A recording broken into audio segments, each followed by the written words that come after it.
Я рада представить вам модель Хамуса Христофорова, с которым мы практически однофамильцы. Это хамус, который называется богатырский. Как вы видите, он чрезвычайно большого размера. Конечно, он уступает своему брату, а именно гигантскому хамусу Христофорова, но, может быть, оно и к лучшему. Иногда говорят «мал золотник да дорог», но в данном случае, конечно, слово «мал» оно весьма условное. То есть, как вы видите, для меня это целая ладонь. Инструмент классической якутской формы с круглым кольцом, кованый. Вот так вы можете посмотреть на него со всех сторон, посмотреть, как расположен язычок относительно рамы, и обратить внимание вообще на его толщину этого язычка. Сразу становится ясно, что при таком размере, при такой толщине язычка звук у этого инструмента будет очень низкий. Но опять же хочу сказать, что относительно своего гигантского собрата он отличается в лучшую сторону. То есть это уже не такая модель хамуса в ненатуральную величину, а вполне игровой инструмент.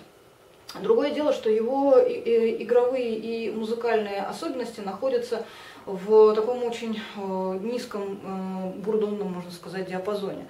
То есть вы на нем сможете создавать хорошую звуковую подкладку, создавать какие-то ритмические рисунки по мере того, насколько он способен поддерживать данный ритм. То есть, конечно, это не для быстрой игры инструмент, конечно, он не для мелодичной игры, но тем не менее создать полное, объемное, инфернальное звучание в какой-нибудь, например, композиции вам на нем удастся. Сейчас я продемонстрирую, как он звучит. Сразу скажу, что для человека, который обладает большими, чем у меня, объемами ротовой и горловой полостей, справиться с ним будет легче, а именно извлечь более низкие звуки на нем получится лучше. Но тем не менее я покажу то, насколько у меня это получается. Лучше всего для такого инструмента применять кистевой бой. От себя на себя, это уже как кому лучше. Почему? Потому что при такой длине язычка есть большой риск, что вы будете задевать за раму. То есть если вы ударили как-то по нему криво, под углом, пойдет звон определенный. То есть вы это, услышите, это будет неприятно, и как-то этих вещей надо, конечно же, избегать. Поэтому самый точный удар в данном случае для него будет именно кистевой, и старайтесь наносить его в одной плоскости, то есть двигаться очень равномерно, никак не отклоняя кисти.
Хамус продается в футляре.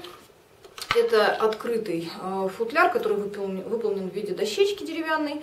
Инструмент туда таким вот образом кладется, фиксируется металлической пластиной, и он готов занять свое почетное место в любой варганной коллекции.